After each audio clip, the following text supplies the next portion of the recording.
Mr. Adama Barrow, President of the Republic of the Gambia.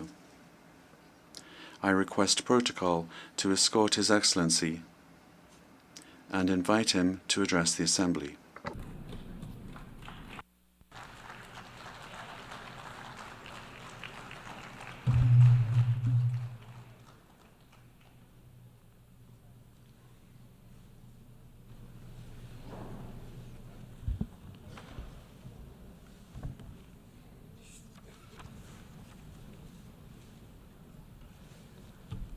President of the 79th session of the UN General Assembly,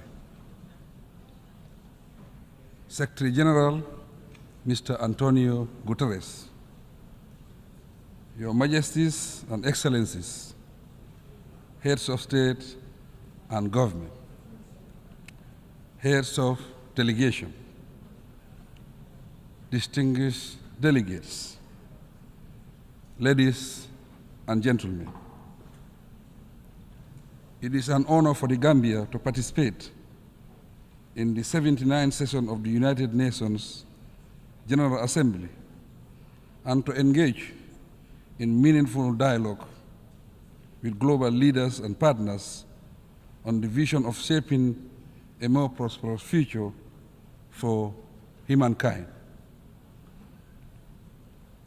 Your Excellency, Mr. President, allow me to express my heartfelt congratulations to you on your assuming the role of President for the 79th session.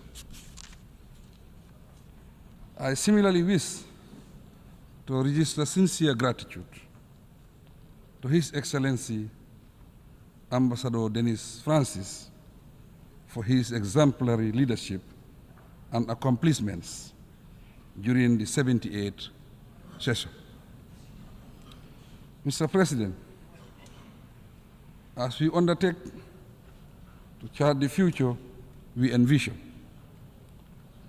we welcome the initiative presented by Secretary General Guterres at the summit of the future under the theme Multilateral Solutions for a Better Tomorrow.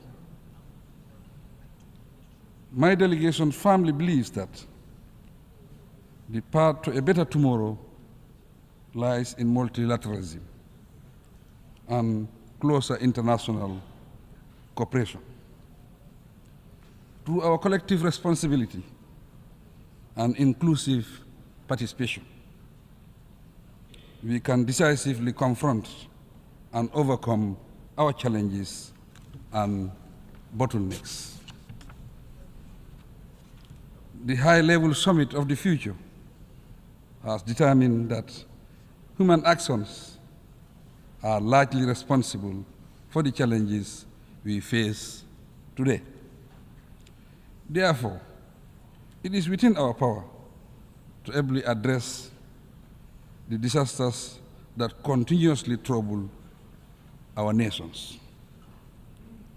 To succeed, however, the international community must recommit to implementing the resolutions of the Summit of the Future to tackle such critical global challenges as climate change, poverty, transitional crimes, and conflict.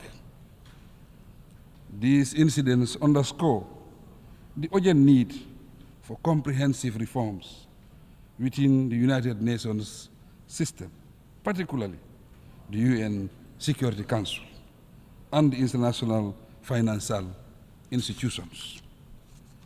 We must equally strive for a more representative, just and inclusive United Nations to shape the world we so dearly want. Mr. President, the Gambia's perspective on the theme leaving no one behind, acting together for the advancement of peace, sustainable development, and human dignity for present and future generations. aligns closely with the principles and aspirations of Agenda 2030 for sustainable development. In accordance with the principles of the United Nations Charter, the theme serves as a crucial reminder to the international community of the need for solidarity and renewed commitment.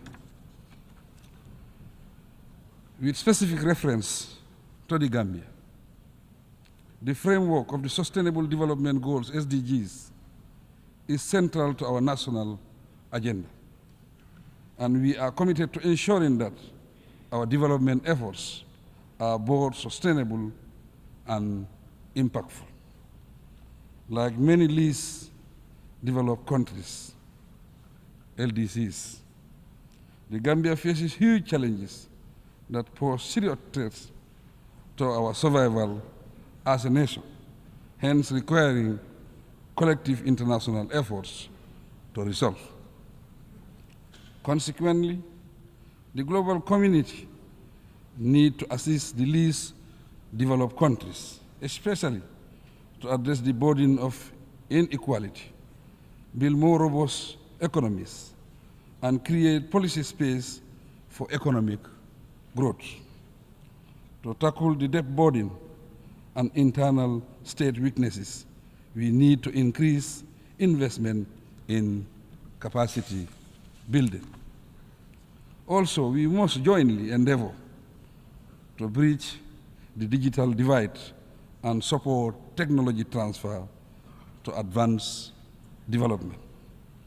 Mr. President, we live in a world with widening inequalities, thus suppressing the weak and making the conditions of the poor worse, grossly violates the expressed ideals and spirit of the Summit of the Future. The Gambia is fully committed to the global call for gender equality and recognizes the indispensable role women play in socio-economic development. We firmly believe that empowering women translates into community empowerment and ultimately inclusive development. For these reasons, my government places great emphasis on women's rights, and we are dedicated to protecting and empowering women. As President, I will continue to ensure that women and girls are protected and given the necessary space to contribute meaningfully to our national development agenda. On youth matters, at the recent consultative summit, stakeholders recommended a sharper focus on innovation and climate change, gender equity, bridging the digital divide, and global governance that promotes youth empowerment through employment, education, and health. The summit's recommendations will inform endeavors to fill policy gaps and expand funding opportunities for better youth engagement. Furthermore, my government commits to aligning our national priorities with global benchmarks and in partnership with youth-led organizations and other stakeholders. We also resolve to use transformative solutions to create greater opportunities for all. Mr. President, the Gambia believes in collective international efforts to combat global challenges. Based on this, last year, the Gambia joined the international community by co-sponsoring UN General Assembly Consensus Resolution 77/276, which sought to engage the International Court of Justice, ICJ, on the obligations of states regarding climate change. Last August, the Gambia submitted its written statement to the ICJ, and we look forward to participating in the oral hearings later this year in The Hague. At the national level, the Gambia remains steadfast in its commitment to promoting human rights and establishing a vibrant democratic environment. The establishment of a National Human Rights Commission and entrenchment of a free, independent, and impartial judiciary provide a solid framework and a sense of security for our citizens, thus ensuring they have a place to seek redress for injustice. I am happy to report that since 2017, the Gambia has neither recorded a single political prisoner, nor has any journalist or human rights activist been jailed in the Gambia.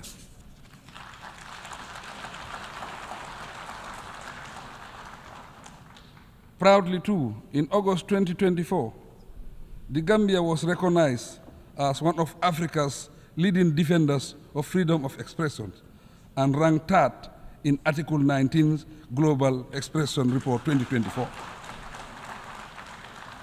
We will continue striving to better our situation.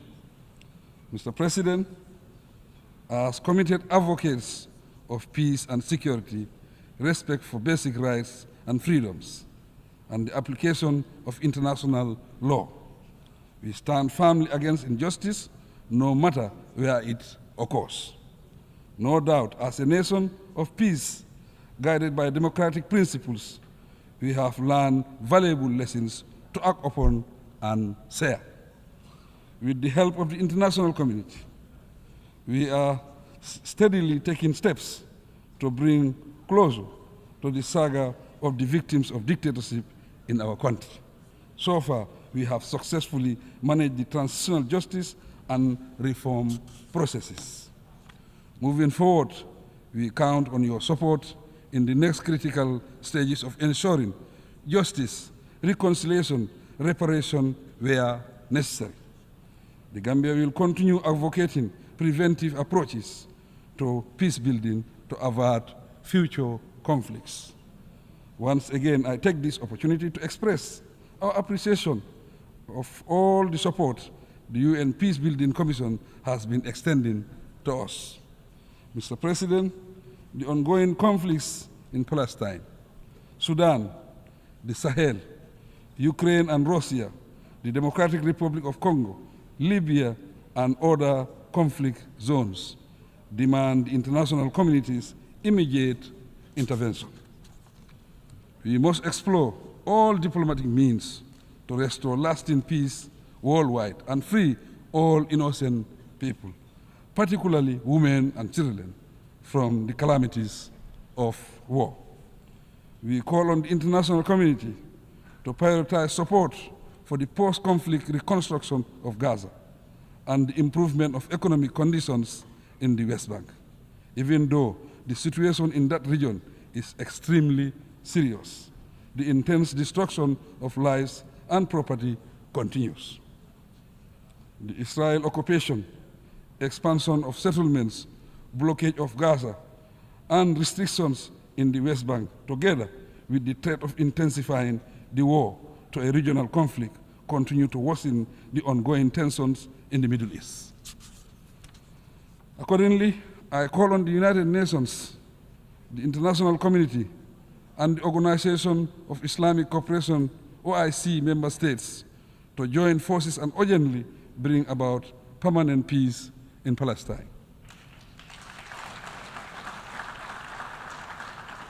Through recognized structures, I am, as chair of the OIC, committed to stepping up efforts and exploring every possible diplomatic and peaceful channel to resolve the Middle East crisis.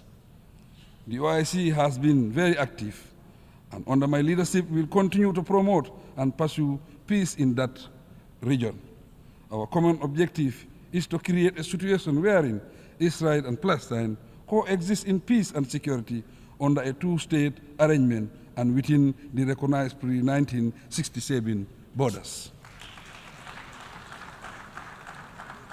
With the sustained support of the OIC, the Gambia has stood as a beacon of hope for the oppressed Rohingya Muslims of Myanmar. Despite relentless efforts over the past 5 years, the oppressive regime of Myanmar has intensified its oppressive campaign through forced exile and unspeakable acts of violence. During my current 3-year tenure as OIC chairman, my office will be available also for dialogue to bring lasting, peaceful relations between Iran, its immediate neighbors, and our Western partners. Globally, we have the collective responsibility of acting speedily to peacefully address the situation in Palestine, Sudan, Ukraine, and the Sahel region. Mr. President, we commend the efforts of the Kingdom of Morocco and the viability of the Moroccan Autonomy Initiative. The initiative aligns with the principles of the UN Charter, and it provides a platform for all parties involved in the Moroccan-Sahara conflict to engage in a UN-led dialogue for a permanent, mutually agreed political solution. With regard to recognition and respect for the One China principle, we continue to stand with China. The People's Republic of China represents renewed hope for global rebalancing towards justice, peace, and development. China's generous support to its southern neighbors through its numerous development cooperation initiatives has proven usefully impactful and strategic. Mr. President, migration has ever been a fundamental aspect of human development, and it significantly contributes to the growth of both home and host countries. The international community should address migration in a regulated manner and decriminalize it. Indeed, human beings should not risk losing their lives in pursuit of a better future. In this regard, the Gambia is collaborating with relevant countries to improve the plight of migrants, although we must discourage irregular migration.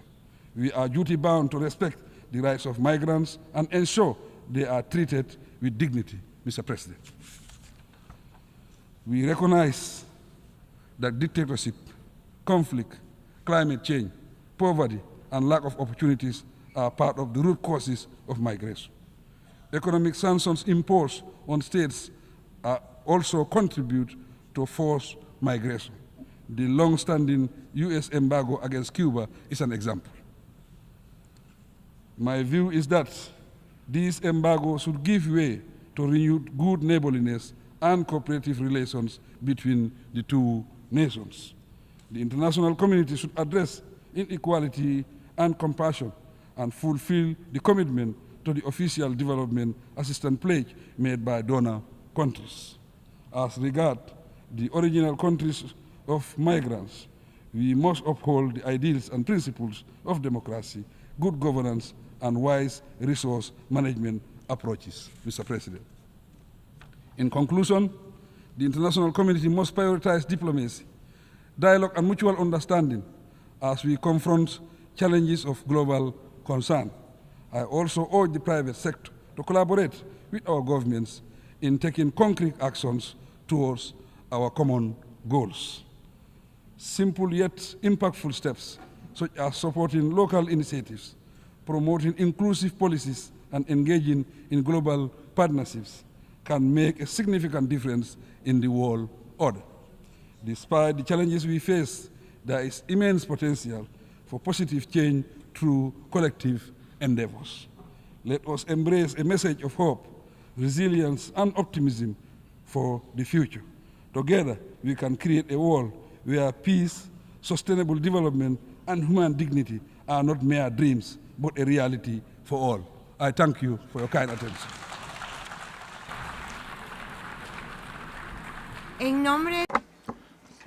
On behalf of the Assembly, I wish to thank the President of the Republic of the Gambia.